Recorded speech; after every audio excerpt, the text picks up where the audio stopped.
Symbiosis के लिए आपको सीबी बनानी है। सीबी में ऐसी कौन सी मेजर मिस्टेक्स हैं जो आपको अवॉइड करनी चाहिए, पहली बात। और दूसरी, सही तरीके से सीबी बनाते कैसे हैं। प्लस लास्ट में जब मैं बच्चों से बात कर रहा था तो सेड कि सर हमारा स्कोर बहुत अच्छा था, 45, 46, 48 तक स्कोर था, बट हमारी सीवी में कुछ गलतियां थी, हमारी सीवी अच्छे से नहीं बनी थी, उसके कारण हमारा सिलेक्शन एसएस पुणे और नोएडा में नहीं हुआ। ऐसी कौन सी मिस्टेक्स हैं जो आपको रिपीट करनी चाहिए, चलिए आज की वीडियो में जानते हैं। मेरा नाम एकांश जैन है, मैं एचएन रायपुर से हूँ और क्लैट मेंटरशिप प्रोग्राम के थ्रू हम थाउजेंड्स ऑफ स्टूडेंट को हमने हेल्प किया है क्लैट क्लियर का कैनल्यूज में जाने में, और हर साल slate exam and other law entrances के लिए गाइड करते हैं। लास्ट ईयर स्लेट एग्जाम में 400+ सिलेक्शन सीएमपी बैचेस से हुए थे और एसएस पुणे में जाने वाले 150 बच्चे सीएमपी बैचेस से थे, 150+ बच्चे नोएडा में जो गए थे वो सीएमपी स्लेट बैचेस से थे। तो दैट्स हाउ वी गाइड। तो सबसे पहले स्टार्ट करते हैं इस वीडियो को। Before we proceed with a video, एक quick and major announcement, I will say it's an important announcement. आप सब ऑलरेडी मेरे से व्हाट्सएप पे कनेक्टेड थे, मेरा जो पुराना नंबर था आप उस पर कनेक्टेड थे, but due to some maybe network failure and all, मुझे उस व्हाट्सएप नंबर पे मैसेजेस रिसीव नहीं हो रहे हैं। It's been only 2 days। Last message I think Saturday तक आए थे, उसके बाद मुझे कोई मैसेज रिसीव नहीं हुआ। आई गेस आपको भी पता चला होगा कि मैंने ग्रुप पे अपडेट किया है कि मुझे उसमें मैसेज नहीं आ रहा है। सो सॉल्यूशन ये है कि आई एम नॉट श्योर कब वो रिकवर करेगा, कब हम वापस से उसको यूज़ कर पाएंगे। इन अ मीन वाइल ये जो मंथ है ये बहुत इंपॉर्टेंट है, स्लेट का हमारी सीवी है, इंटरव्यू एंड ऑल दैट, तो कुछ भी मिस होना जरूर, मतलब मिस नहीं कर सकते हम। और आपका, बिकॉज हमारे मेजर कम्युनिकेशन जो होते हैं स्टूडेंट से, स्पेशली मेरे जो होते हैं वो व्हाट्सएप पे ही होते हैं, तो we can not afford to miss any sort of conversation और क्वेरीज। तो जो मेरा सेकंड आइडियल से न्यू व्हाट्सएप नंबर है उसको आप एक प्लीज़ सेव कर लीजिए। आपको यहाँ शो हो रहा होगा मेरा नया WhatsApp number, it's 9340280533। I am again repeating 9340280533। तो आगे की अपनी जो भी कन्वर्सेशन होंगे, टेलीफोनिक या व्हाट्सएप कॉल, मुझे आप दोनों नंबर पे कर सकते हैं, पर व्हाट्सएप पे जो आप मुझे टेक्स्ट करोगे आप इसी नंबर पे करोगे, पहला। दूसरा, अगर आपने कोई ऐसी क्वेरी मुझे व्हाट्सएप पे भेजी है मेरे पुराने वाले नंबर पे जो 84 से स्टार्ट होता था, और आपको अगर रिप्लाई नहीं आए हैं तो मैं एक बार मुझे इस पर टेक्स्ट करिए, इमीडिएटली मैं आपको रिप्लाई कर दूंगा। आई नो 2 दिन मेरे पास डेली बेसिस 500+ बच्चों के टेक्स्ट आते थे, काफ़ी सारे बच्चे रिप्लाई का वेट कर रहे होंगे, but through this video I am just updating you कि आगे के जो भी टेक्स्ट आप करोगे, इवन आप में से पहले से कनेक्टेड थे, हमारी इस व्हाट्सएप पे बात होती थी, तो आप मुझे इस नए व्हाट्सएप वाले नंबर पर टेक्स्ट करिए, hello sir my name is this. आपका नंबर वैसे भी सेव होगा मेरे पास, I will also save a number, आप भी मेरा सेव करेगा सो दैट मैं आगे के अपडेट्स आपको भेज पाऊँ। तो ये एक मेजर अपडेट था, बिकॉज मुझे बहुत कम नए नंबर का आई थिंक कम बच्चों को पता है, तो कम बच्चे मुझे टेक्स्ट कर रहे हैं। हो सकता है कई सारे बच्चों ने अपनी सीबी भेजी हो, अपना स्लेट बैच लिया हो या क्वेरी भेजी हो इन जनरल, और जैसे हमने क्या है स्लेट रिजल्ट के बाद आपको पता है कि आपको पुणे से कॉल आया है, नोएडा से कॉल आया है, हैदराबाद या नागपुर से, तो इनके हमने सेपरेट ग्रुप्स बना दिए हैं।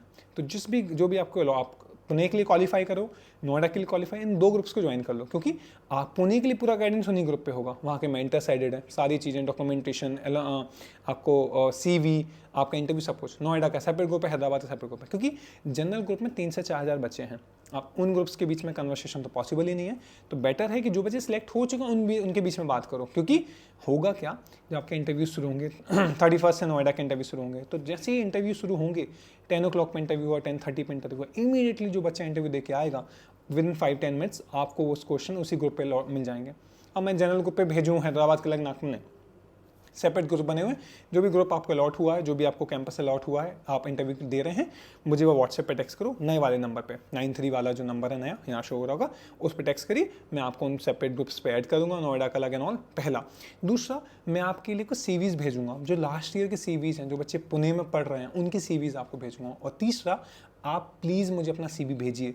मैंने पिछले आई थिंक 2 दिन के सेशंस में 100+ सीवीज़ को देखा है, इतनी मिस्टेक कर रहे हैं बच्चे, और गलत सीवी के साथ सीधे रिजेक्शन आएगा, सीधे रिजेक्शन।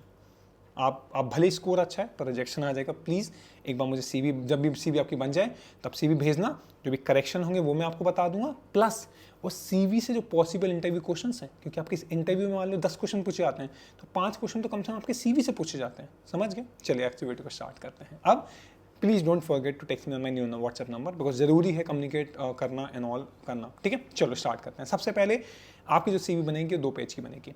कई बच्चों की सीवी 1 पेज में है, वो नहीं चलेगी, 3 पेज में है, वो नहीं चलेगी, सिर्फ 2 पेज, पहला। दूसरा, सर 2 पेज में नहीं आ रही, लाना पड़ेगा, बिकॉज वहाँ हार्ड कॉपी जाती है, आप तो PDF सबमिट कर देते हो, वहाँ पे एक ऑफिस वाले जो लोग होते हैं वो 2-2 पेज की सीवी का प्रिंट आउट निकालते हैं और डिपॉजिट करते हैं हर फैकल्टी के लिए। आपका तीसरा पेज प्रिंट ही नहीं होगा, तो पहले प्लीज़ रिमेंबर दिस। दूसरा, कोई भी रैंडम फॉर्मेट हमें नहीं उठाने के, इंटरनेट से कोई फॉर्मेट उठा लिया कुछ भी नहीं, हमने एक फॉर्मेट आपको दिया हुआ है, दैट्स अ ऑफिशियल फॉर्मेट। आप अपने पोर्टल पे जाओगे तो वहाँ ऑफिशियल डाउनलोड आ रहा है उस पर्टिकुलर सीवी का, ऊपर लोगो लगा हुआ है। प्लीज़ उस फॉर्मल फॉर्मेट पर ही आपको सीवी बनाना, इस चीज़ का ध्यान रखना। दूसरा, तीसरा, आप उसको एडिट कर, ऐसा मत करो कि सीवी को प्रिंट बना लिया और सीवी को प्रिंट कर लिया और उसके बाद हाथ से लिख रहे हो, नहीं। वो MS वर्ड में है, MS वर्ड में ही अपना नाम डालो, प्रॉपर उसमें टेक्स्ट डालो, क्या क्या चीज़ें अचीवमेंट्स है, सारा कुछ मेंशन करो, रीज़न लिखो, इन सब, तब जाके बनाओ। तो मतलब तीसरा है, आपको MS वर्ड पर बनानी है, प्रिंट करके नहीं लिखनी, हाथ से नहीं लिखनी है, ठीक है, तीसरा। चौथा, अब सेपरेट हेडिंग्स हैं हर का, मान लीजिए कैरियर गोल्स का हेडिंग अलग है, ब्रीफ सीवी का हेडिंग अलग है, आपके एकेडमिक अचीवमेंट्स का अलग है, तो उनको मिक्स मत करना कि ये ऊपर नीचे कर दिया, नहीं, जो सीक्वेंस उन्होंने दिया है उसी सीक्वेंस में आएगा। सबसे पहला ब्रीफ सीवी पर नंबरिंग शुरू होती है आपकी कैरियर गोल्स से, नंबर 1 कैरियर गोल्स, फिर आपके परसेंटेज एंड ऑल, फिर एकेडमिक अचीवमेंट, को करिकुलर, रीजन, ऐसे ऐसे करके आप नीचे जाओगे। समझ आ गया? प्लीज़ वहाँ गलती मत करिएगा। अब नेक्स्ट है, पांचवा जो मिस्टेक बच्चे करते हैं, वो पैराग्राफ में लिख रहे हैं। अगर उनके एकेडमिक अचीवमेंट्स हैं तो पॉइंट वाइज लिखो, को करिकुलर अचीवमेंट्स है पॉइंट वाइज लिखो, पैराग्राफ में नहीं लिखने हैं। पांचवा। छठवा, एक आपके पास एक कॉलम है 7th नंबर पे, एनी अदर, उसको ब्लैंक नहीं छोड़ना है, उसमें ऐसे अचीवमेंट्स लिख दो जो बेसिक है। मान लो आपने किसी NGO के लिए काम करा है ना, आपका सर्टिफिकेट नहीं है उसका, आपने कुछ हॉबीज़ हैं, कुछ इंटरेस्ट हैं, 4 से 5 पॉइंट प्लीज़ एनी अदर में भी लिखिए। एक और मिस्टेक है जो बहुत मेजोरिटी बच्चे कर रहे हैं, जो रीज़न वाला पार्ट है ना, reason for selecting BA BBA LLB / Pune Noida जिस भी कैंपस में आप सिलेक्ट हो रहे हो, तो प्लीज़ ये समझिए कि 2 पैराग्राफ बनेंगे। BA BBA का रीज़न एक ऊपर आप लिख दो, मेरे BA का लिखना जरूरी नहीं, BBA का भी लिखो, एक का किसी का लिख दो, और नीचे आप उस कैंपस के बारे में लिखो। पुणे है तो तारीफ करो पुणे के बारे में, अलुमनाई बेस्ड फैकल्टी लिखो, ये सब चीज़ें करनी है, तो यहाँ पे गलती मत करना। नेक्स्ट, सर मैं जो CV है उसमें से पुणे लिखा हुआ है, पर मैं तो नोएडा के लिए सिलेक्ट हुआ हूँ, हैदराबाद के लिए सिलेक्ट हुआ हूँ, तो फिर क्या करूँ? एक सजेशन है, और CV का स्लैश करके नोएडा लिख दो, स्लैश करके हैदराबाद कर दो। पुणे के लिए सिलेक्ट नहीं हो, पुणे हटा दो, ऐसे ऐसे करके सबमिट कर दो। समझ गए?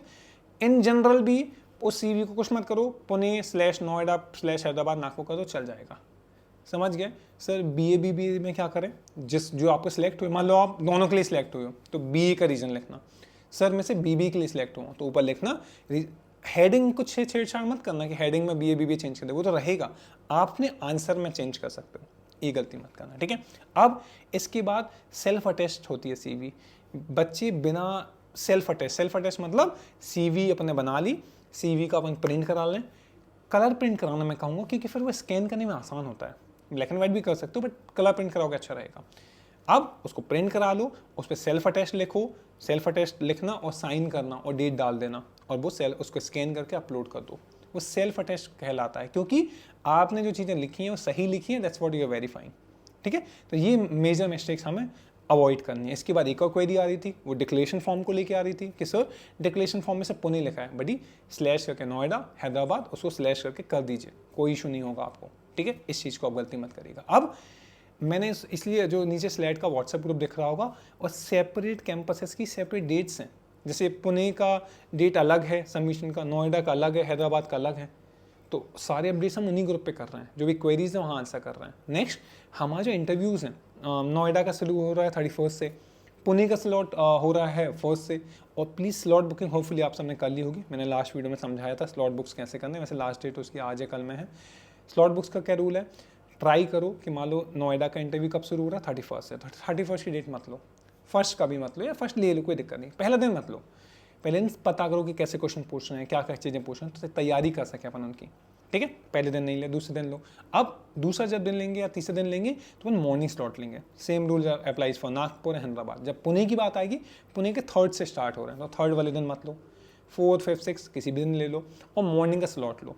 इवनिंग आफ्टरनून के बहुत लेट तक चलते हैं, और पता है afternoon evening they don't take you seriously, तो मॉर्निंग के इंटरव्यू स्लॉट करो। चलो, अब CV कैसे बनानी है सही तरीके से, वो मैं आपको क्विकली एक्सप्लेन कर देता हूँ। सेट वाइज में गलतियाँ कौन सी नहीं करनी, वो भी आप प्लीज़ नोट करिएगा।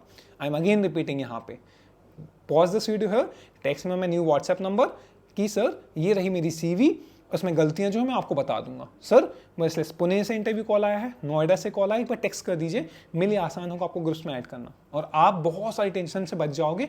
बस आगे और चीज़ें, बहुत सारी डॉक्यूमेंटेशन, एडमिशन, सब कुछ उसी ग्रुप में हम बताएंगे, ठीक है, make sure you text me on WhatsApp. अब before we move on to the second part where I will be telling you कि हम सीवी कैसे बनानी है, ब्रीफ सीवी कैसे होगी, कैरियर गोल्स कैसे लिखने हैं एंड ऑल।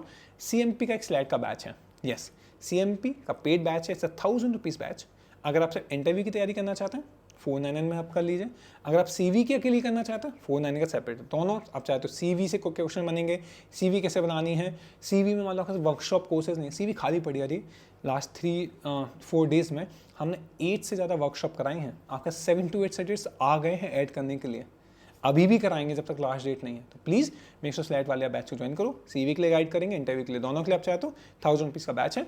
इंटरव्यू वाले बैच में क्या होगा, स्लाइड वाले बैच में क्या होगा, आपको हम 300 इंटरव्यू प्लस क्वेश्चंस देंगे जो आपको इस साल पढ़ के जाने हैं। 90% क्वेश्चन उसी में से आते हैं, पहला।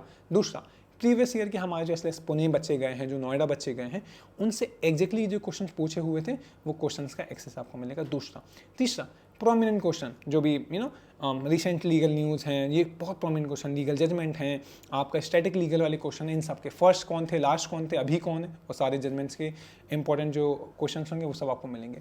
आप कॉमर्स से आते हो, आप साइंस से आते हो, मुझे एक बार टेक्स्ट भी कर दीजिएगा व्हाट्सएप पे, तो आपको बता दूंगा कि कॉमर्स से क्या क्वेश्चन पूछते हैं, साइंस से क्या क्वेश्चन पूछते हैं।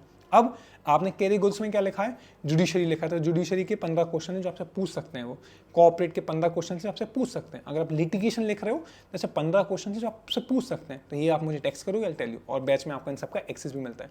सीवी में क्या होगा, पुराने सारे सीवीज का एक्सेस मिलता है, आपके सीवी को रिव्यू में करता हूँ, आपको गाइड करता हूँ, सीवी से पॉसिबल क्वेश्चंस बताता हूँ। और सीवी अगर आपका इनकम्प्लीट है, कुछ वर्कशॉप कोर्सेस अभी भी हम करा रहे हैं, वो सर्टिफिकेट्स आपके में हम ऐड कराते हैं जैसे सीवी एक अच्छी बन सके। तो अगर सिलेक्ट बैच आप ज्वाइन करना चाहते हैं, नीचे नंबर शो हो रहा होगा 9340280533, उस पर आप टेक्स्ट करिए कि सर मैं स्लाइड बैच ज्वाइन करना चाहता हूँ, उस बैच डिटेल्स मैं आपको भेज दूंगा। चलो, अब सबसे पहले जब स्लाइड की सीवी आप बनाएंगे, ऊपर सबसे पहले लोगो आएगा, उसमें कुछ चेंज मत करना। 2024-25 एडमिशन, उसमें कुछ चेंज मत करना। पुणे/नोएडा/हैदराबाद नागपुर, ये बस कर दीजिएगा। ये सजेशन है। अब अपना नाम लिखोगे, नीचे अपना लोगो, अपना जो सिलेक्ट रजिस्ट्रेशन आईडी है वो करोगे। एक और क्वेश्चन आया था कि सर जब डॉक्यूमेंट सबमिट करेंगे हम, तो एडमिट कार्ड कौन सा सबमिट करें, जिसमें आपके स्कोर हाईएस्ट थे वो वाला आप सबमिट करोगे। चलो ओके, मुझे कुछ क्वेरी आई इसलिए मैंने आंसर कर दिया। अब फिर आते हैं सीवी में, ब्रीफ सीवी पे। ब्रीफ सीवी क्या होता है, ब्रीफ सीवी में आप क्विकली, मैं अगर सीवी नहीं पढ़ रहा हूँ आपकी, उस ब्रीफ सीवी को पढ़ रहा हूँ, तो क्या मुझे आपके बारे में आइडिया हो सकता है, वो सारी चीज़ें लिखने की। Sir I am enthusiastic kid, extrovert kid, introvert kid, मैं मैं रीडर हूँ and all, you can say I am very hard working गाय, मैं फोकस स्टूडेंट हूँ, मैं डिसिप्लिन स्टूडेंट हूँ, और मैं लाइक लोगों के साथ काम करना पसंद करता हूँ, टीम वर्क मुझे पसंद है, मुझे लोगों में के एफर्ट्स में कंट्रीब्यूट करना पसंद है, मैं हार्ड वर्किंग हूँ। ये सारी चीज़ें आप लिख सकते हैं। आप लिख सकते हो कि मैं थोड़ा सा एक्सप्लोर करना चाहता हूँ, आई हैव एबिलिटी, मुझे जो स्किल सेट अच्छी हैं, तो अपने बारे में तारीफ करनी है, क्विकली लिखनी है। और हम जब आप मुझे व्हाट्सएप करोगे तो सीवीज में आपको भेजूंगा, उनमें प्रीवियस से कैसे लिखा था उसको पढ़ लीजिएगा। चलो आगे चलते हैं। जैसे एक बच्चे ने लिखा था, to explore the different field of law, I have ability to work with the people, I have a collaboration efforts, I can collaborate with different people and then work accordingly. ये आप भी लिख सकते हैं, मतलब ये एग्जैक्ट मत लिखना, थोड़ा अलग लिखना, ठीक है। चलो अब दूसरे नंबर पे आता है कैरियर गोल्स। कैरियर गोल्स का सिंपल सा मतलब है 5 साल के बाद आपके प्लान क्या हैं। तो सीबी में आप ऐसे लिखना है कैरियर गोल्स को, पहला कि sir my plan is to pursue judiciary after 5 years, my plan is to pursue litigation, और my plan is to join a corporate law firm and join as associate. तो ऐसे करके एक स्टेटमेंट लिख दे, फिर रीजन लिखो, because I want to contribute. Corporate में क्या रीजन लिख दोगे, बिकॉज कॉर्पोरेट वर्ल्ड इवॉल्व हो रहा है और मैं फास्ट फेज वर्ल्ड का पार्ट बनना चाहता हूँ, आई वांट टू कंट्रीब्यूट, बहुत सारे लीगल इशूज इवॉल्व हो रहे हैं। वो लिटिगेशन और जुडिशरी में क्या लगता है सर, ग्रास रूट लेवल पे जो लोगों के लॉज हैं, जो लॉ वायलेट हो रहे हैं, राइट्स वायलेट हो रहे हैं, उनको मैं प्रोटेक्ट करना चाहता हूँ, उनके लिए मैं जस्ट डिलीवर करना चाहता हूँ। जस्ट जो इतने सारे पेंडेंसी वाले केसेस हैं, मैं जस्टिस, जुडिशियल जस्टिस सिस्टम का पार्ट बनना चाहता हूँ। तो ऐसे रीजन लिख देना, तो आपका कैरियर गोल्स हो गया। पहला हेडिंग, पहली ब्रीफ सीवी आ गया, पर नंबरिंग आपके कैरियर गोल से शुरू होगी। दूसरे नंबर पे आता है आपके परसेंटेज। आपके अपने परसेंटेज के बारे में लिखो, 10-12 के परसेंटेज लिख दीजिए, और 12 के परसेंट जब आप लिखोगे ब्रैकेट में लिख देना कि आर्ट्स सब्जेक्ट है, साइंस सब्जेक्ट है, कॉमर्स है, ये मेंशन कर दीजिएगा। तीसरा आपके एकेडमिक अचीवमेंट्स। एकेडमिक अचीवमेंट क्या आते हैं, आपने ओलंपियाड में पार्ट लिया हो, आपने क्विज करा हो, आपको स्कॉलरशिप मिली हो, आपने क्विजेस किए हो, आपने कोई कोर्स करा हो, और एकेडमिक अचीवमेंट में लिखो कि 10-12 में मान लो आपके 90% थे नॉल, जैसे कि सर मैं टॉपर था बैच का, या टॉप 5 में था, टॉप 10 में था। थोड़ा और ब्रेक डाउन करो कि सर मेरे साइंस में हाईएस्ट स्कोर आया था, मैं 12th में मेरे केमिस्ट्री में हाईएस्ट स्कोर था, मैं साइकोलॉजी में हाईएस्ट था, जिसमें भी हाईएस्ट है।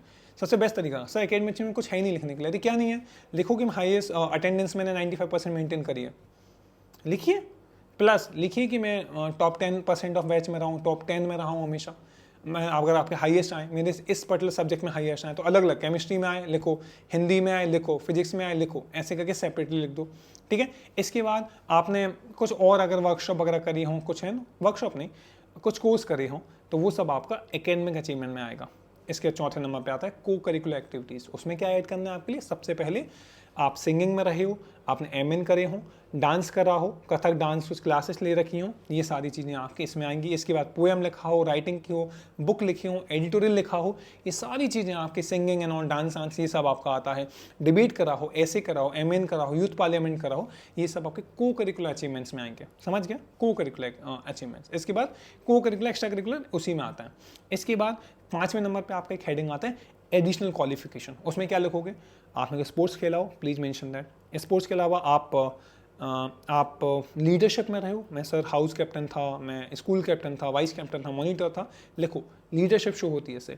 आपने इसके अलावा अगर आपने एडिशनल का देखो तो आपने एनजीओ में काम करा हो, एनजीओ इंटर्नशिप करी हो, वर्कशॉप करा हो, कोई वेबिनार करा हो, सिंपोजियम करा हो, कोई पेपर लिखा हो, मूड कोर्ट में कुछ करा हो, ये सारी चीज़ें इंटर्नशिप करी हो, ये सब आपका इसी में आएगा। समझ गए? आप कोर्ट वोट विजिट करे हो आपने, तो जो भी एडिशनल क्वालिफिकेशन है, कुछ आपको अवार्ड मिला हो, है ना, कुछ रिकॉग्निशन अवार्ड मिला हो, वो सब। एक और चीज़ है, लेटर ऑफ रिकमेंडेशन एक होता है। अगर स्कूल में अगर आपको मिल सकता है तो लेटर ऑफ रिकमेंडेशन के मैं इस बच्चे को रिकमेंड करता हूँ, is a hard working guy, serious guy, letter of recommendation आपके एकेडमिक अचीवमेंट्स में आएंगे, ठीक है। एक्स्ट्रा करिकुलर बता दिया, को करिकुलर बता दिया, एडिशनल अचीवमेंट्स बता दिया। अब एडिशनल जो अचीवमेंट्स के बाद आता है reason for selecting BA BB LLB / Pune and all campus. तो पहले क्या लिखोगे? BLLB क्यों करना है sir?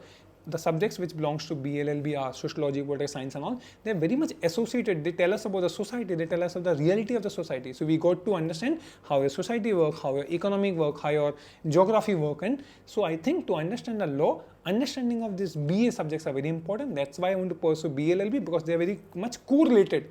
And it gives a better understanding of a law if we understand sociology and all these subjects. तो ये आपका BA का रीजन होगा BLLB का। सर अगर BBA का कॉल आया आपको तो BBA के बारे में लिखना कि sir I want to pursue BBA from SLS Pune because BBA LLB subjects offer business studies, accountancy, understanding of the taxes and all, and it help us in understanding the corporate world as a broader, and it will be helping me in establishing myself in a corporate law. So this BBA LLB, that's why I want to pursue. अच्छे से reason लिखना। फिर आता है SLS Pune. Why SLS Pune?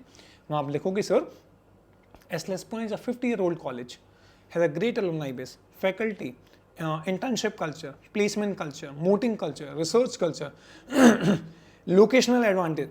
Pune itself is a great city, you can say. Pune itself is a great city. I got to learn lot of city. It's a lot of law firms are there, तो exposure बहुत अच्छा मिलेगा. That's why I want to pursue my corporate law or my 5 year of law firm SLS Pune. ऐसे लिखोगे। नोएडा में दिल्ली की तारीफ करना, दिल्ली का लोकेशन है, supreme court, high court and all है, कॉलेज के अलुमनाई, और SLS जो ब्रांड है उसके बारे में, हैदराबाद एंड नागपुर की भी आप सिमिलर रीजन्स लिखेंगे। समझ आ गया? चलो, एक ही के लिखने हैं सर, मैं चारों कैंपस में सिलेक्ट हूँ तो पुणे बस का लिख दो। सर मैं BA BBA दोनों में हुआ तो सिर्फ BLLB का लिख दो। समझ आ गया? ऐसा नहीं कि पुणे नोएडा सबका अलग लिखो, नहीं, ठीक है। नीचे आपको शो भी हो रहा होगा आपको कैसे लिखना है, so don't worry about it. चलो, इसके बाद क्या आता है? जब हमने BA BBA का रीजन लिख लिया, SLS पुणे लिख लिया, फिर आता है एनी अदर को मेजोरिटी बच्चे खाली छोड़ रहे हैं, उसको खाली नहीं छोड़ना है। एनी अदर में ऐसी सारी चीज़ें लिखो, कुछ आपने मान लो NGO में काम करा हो, अवेयरनेस ड्राइव में पार्ट लिया हो, क्लीनिंग ड्राइव में पार्ट लिया हो, नहीं भी लिया लिख दो, ठीक है। आप पास के किसी स्कूल में जाते हो जहाँ आप पुअर स्टूडेंट्स को पढ़ाते हो, अंडर प्रिविलेज्ड किड्स को पढ़ाते हो, या आप सोशल मीडिया मैनेजर हो, आपके इंटरेस्ट क्या हैं, इंटरेस्ट, हॉबीज़, वो सब लिख सकते हैं। अब ये है हमारे CV का सही CV बनाने का फॉर्मेट। नेक्स्ट चीज़ समझो, कल मैं एक CV से गो थ्रू कर रहा था, उस बच्चे ने लिखा कि sir I am interested in reading the ancient text, जो अपने Ramcharitmanas and all, I am very interested. तो ये कितनी अच्छी बात है। उसने कहा लिखा था एनी अदर में, अरे ये लिखो एडिशनल क्वालिफिकेशन में, ये लिखो को करिकुलर में। और इसको गाइस समझो, आप इन सबको इंट्रोडक्शन में भी बताना। आपकी CV में जो इंपॉर्टेंट हाईलाइट्स हैं, जब आप इंट्रोडक्शन देते हो ना, कि जैसे my name is Ekansh Jain, I come from, introduction कैसे दिया जाता है? Sir my name is Ekansh Jain, I come from city of lakes Bhopal, I have done my schooling from Kendriya Vidyalaya Bhopal, और you can just say I have done from my schooling from 12th from Kendriya Vidyalaya. My subjects in 12th were science and I scored this much percentage. Percent बताना नहीं बताना आपकी choice है। in this, you know. So in my 12th as well, I decided to pursue law as a career. That's what I pursued, and I decided to pursue, and I started my preparation for the law. My parents are into the legal profession, they are lawyers and all, or you can say I come from the, जैसे मैं I come from the, if you come from family of lawyers, you mentioned, sir, I come from the family of lawyers, and I got to learn about these things. And sir, I will be the first generation lawyer from my family, but I read a lot. I talk to people who are in the legal field. That's why I'm very interested in the legal field. To mention some of my achievements, sir, I have represented my schools in kabaddi game at regional level, national level. I have a certificate of scout and guide. I have achieved a few labels there as well, and then I have pursued, my book has been published. I have got my, you know, I have a startup, I run an Instagram page. कुछ भी अच्छी सी चीज़, sir, I am very much interested in the ancient texts. I read Ramcharitmanas, Mahabharata. That's what you have to mention. And then, sir, I am, you know, my hobbies are this. My hobbies, weaknesses बता दो, and you know, I want to pursue corporate law as a career after my 5 year, and looking forward to pursue my law from SLS Pune. That's what you have to introduce. तो अपने CV के जो बड़े achievements हैं, please अपने introduction में बता दीजिएगा. नहीं बताओगे गलती होगी. तो इसलिए आप मुझे अपना CV बना के भेजो. CV भेजो, उससे जो पॉसिबल क्वेश्चन जो होंगे वो मैं आपको बताऊंगा, और जो आपको हाईलाइट्स बताने हैं वो भी मैं आपको व्हाट्सएप पे बता दूंगा. So I wait for a text. नीचे व्हाट्सएप नंबर दिया है नया वाला, उसमें आप टेक्स्ट करिएगा. चलो, इसके बाद समझ आ गया. अब कुछ और चीज़ें हैं कि हमें CV में सर कुछ है ही नहीं. अरे क्यों नहीं है? आप अपने स्कूल जाओ. कई सारे बच्चों को मैं स्कूल भेज रहा हूँ. क्यों भेज रहा हूँ? स्कूल जाओ, कोई सर्टिफिकेट्स नहीं है, प्रिंसिपल अपने लेटर हेड पर लिख देगा कि हाँ, he was the student of this college and मैं स्कूल लीडर था एंड ऑल था. वो सर सिर्फ सर्टिफिकेट नहीं है, मेडल्स हैं, प्लीज़ इनको अटैच कर दो. मेडल्स की भी वैल्यू होती है, बैजेस की वैल्यू होती है. आपके पास कोई ट्रॉफी मिली है, उसको आप ऐड कर दीजिए. That will also help you. तीसरा, कई बच्चे अपने सिटी के किसी NGO में काम करते हो, उससे आप काम कर सकते हो. अभी कितने सारे वर्कशॉप कोर्सेज होते हैं. आप स्लेट वाले ग्रुप पर हो या नहीं हो, नीचे ग्रुप में मैं डेली कुछ वर्कशॉप कोर्सेज बताता हूँ. फ्री होती है मेजोरिटी, उनको अटेंड करो. 1 घंटे 2 घंटे 3 घंटे की होती हैं, कुछ 2 दिन की होती हैं. उनको अटेंड करो, वो आपको सर्टिफिकेट देते हैं, उसको आप मेंशन करना. मान लो कई बच्चों ने कुछ वर्कशॉप अटेंड करी, तो उनसे क्या पॉसिबल क्वेश्चन होते हैं वो भी हम बता देंगे. समझ आ गया? तो दिस इज़ व्हाट आज का मैंने वीडियो बनाया, जहाँ हमने एक्सप्लेन करा मिस्टेक्स कौन सी नहीं करनी है, CV बनानी कैसी है, उनका ध्यान रखना. तो मैं आपको व्हाट्सएप पे टेक्स्ट का वेट करूँगा, बिकॉज अब नए नंबर पे आपको टेक्स्ट करना होगा. So everyone who is watching this video, I am expecting your text. अगर 1000 बच्चे देखेंगे, 2000 देखेंगे, 3000 देखेंगे, I am waiting for those 3000 text. कोई क्वेरी नहीं है, just text me hello sir, please save my number और जैसे इंट्रोड्यूस मी, बिकॉज नंबर आपका वैसे भी सेव होगा मेरे पास पहले. दूसरा, अपनी स्लेट के CV भेजना. तीसरा, बताना कि कौन से कैंपस से आप सिलेक्ट हुई हो, उन कैंपस के ग्रुप्स में आपको ऐड कर दूंगा. चौथा, अगर आप स्लेट का बैच ज्वाइन करना चाहते हैं, जहाँ इंटरव्यूज, मॉक इंटरव्यूज मैं करूँगा. डेली मॉक इंटरव्यूज हो रहे हैं इवनिंग में. नहीं भी हैं ग्रुप पे आप स्लेट पेड वाले ग्रुप में, तो क्लैश मेंटरशिप प्रोग्राम का टेलीग्राम वाला ग्रुप है, उस पर आप आना. आपको हम सारा, सर मैं स्लेट ग्रुप का पार्ट नहीं हूँ जहाँ सारे अपडेट्स आते हैं, टेक्स्ट करिएगा, विल आईडी हो. और कुछ क्वेरी होगी, I will be happy to guide you further. तो ये था आज का video. Thank you so much watching this video, and thank you for a trust. And I got to know कि लास्ट 2 डेज से काफ़ी सारे बच्चे कनेक्ट नहीं हो पा रहे हैं. तो रिमाइंडर है कि अब आप पुराना जो मेरा व्हाट्सएप नंबर है उस पर टेक्स्ट ना करके आप मेरा नए व्हाट्सएप नंबर विच इज़ 9340280533, इस पर आप टेक्स्ट करो. दैट्स हम रिक्वेस्ट यू, सो दैट आगे आपकी क्वेरीज आंसर हो पाए. Thank you so much. Bye bye, take care, शब खैर.